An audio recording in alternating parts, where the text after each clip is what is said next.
নমস্কার। আজকে লগ্নফল নিয়ে আলোচনা করব।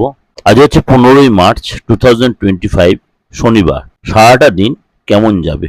লগ্নফল আলোচনা করার আগে আমি একটু আপনাদের বলে রাখি, রাশিফল আমার দিগদর্শন চ্যানেলে দেওয়া রয়েছে। প্রত্যেক দিনের রাশিফল বা সাপ্তাহিক বলুন, মাসিক বলুন, এর সাথে দৈনন্দিন রাশিফলও দেওয়া রয়েছে। যদি আপনাদের ইচ্ছুক হয় আপনারা আমার দিগদর্শন চ্যানেল ফলো করতে পারেন বা সার্চ করে দেখতে পারেন, বা আমার ফেসবুকেও দেওয়া রয়েছে, সেখানে আপনারা সার্চ করে দেখতেই পারেন। চলুন তাহলে জেনে নিই আপনার লগ্ন আজকে কি বলছে।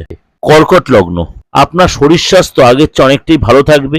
আপনার সুস্বাস্থ্যের কারণে আপনি আজ বন্ধুদের সাথে কোথাও ঘুরতে যাওয়ার সময় কাটানোর প্ল্যান করতে পারেন। আজকে বিভিন্ন উৎস থেকে আর্থিক লাভ হবে। আজকে আপনার বন্ধুদের সাথে আপনি বেশি সময় কাটাবেন না, আপনার বন্ধু আপনার দুর্বলতার সুযোগ নিতে পারে। আজকে আপনার একতরফা মোহ সর্বনাশ হতে পারে। আজ বাড়িতে কোনো অনুষ্ঠান হতে পারে। শরীর স্বাস্থ্য আগের চেয়ে অনেকটাই বেটার থাকবে এবং সেটাকে ধরে রাখার চেষ্টা করবে।